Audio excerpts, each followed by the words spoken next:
filed away in my computer so that I could revisit it from time to time.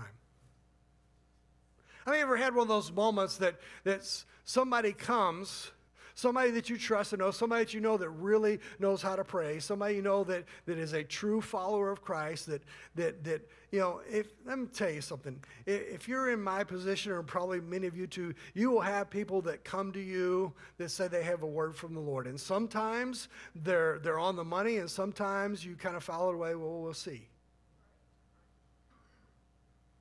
But have you ever had that moment where when somebody's speaking, the Spirit confirms in your spirit that what they're saying is accurate and right and that you need to listen? And this was one of those moments for me.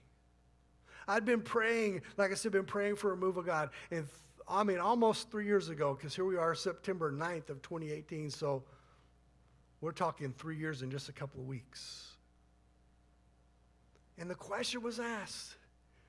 The oddest thing, it happened literally right over here in this aisle right here following a service one Sunday. And I was stopped and I was asked this question. The Lord wants to know, are you sure?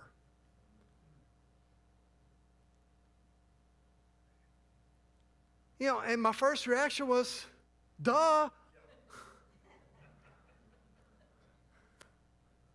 Why do you think I've been praying for this? But then she followed it up with this. She said, it's not going to be an easy journey, and you need to count the cost. Then she said, it starts with you. How many know that it's easy to pray, Lord, send revival, and when he says, well, we got to start right here. Well, baby. Are you sure? She said, it's going to be uncomfortable. And here's the kicker. And you may never truly be comfortable again. How many know we like comfort? Just like you, I like comfort. I like things to be smooth and easy.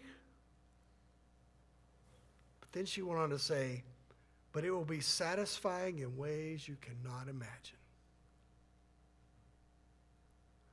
That caused me to do something. That kind of knocked me back. That question, are you sure? Count the cost.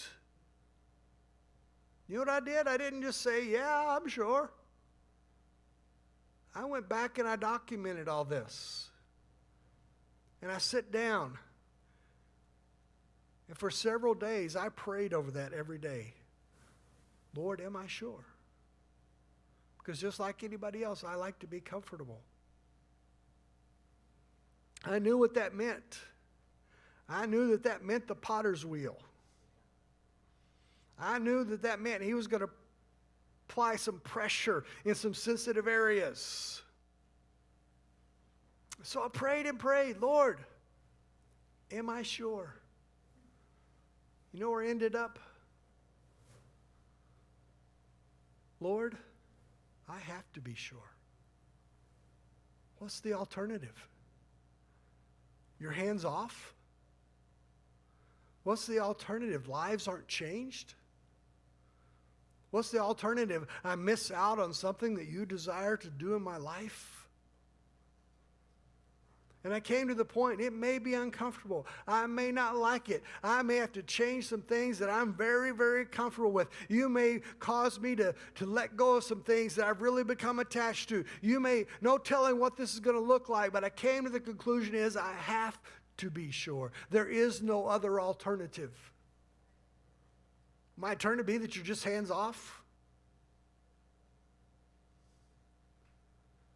So I came to the conclusion, yes, Lord, I'm sure.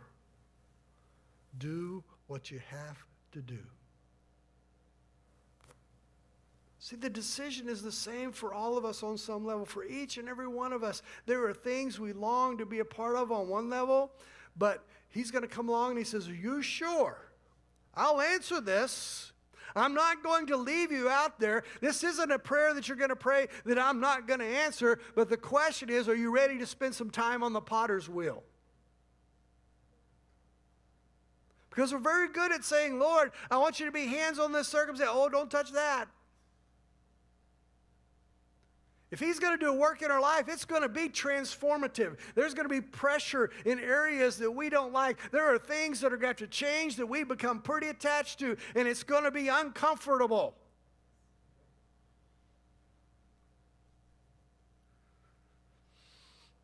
But what's the alternative?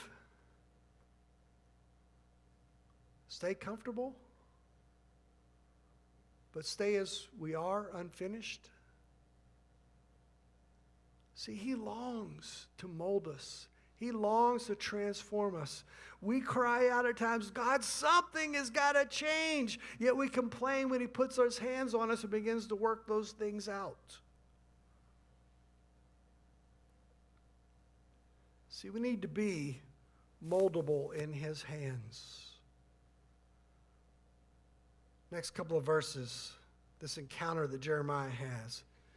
He says, then the word of the Lord came to me, saying, O house of Israel, can I not do with you as the potter?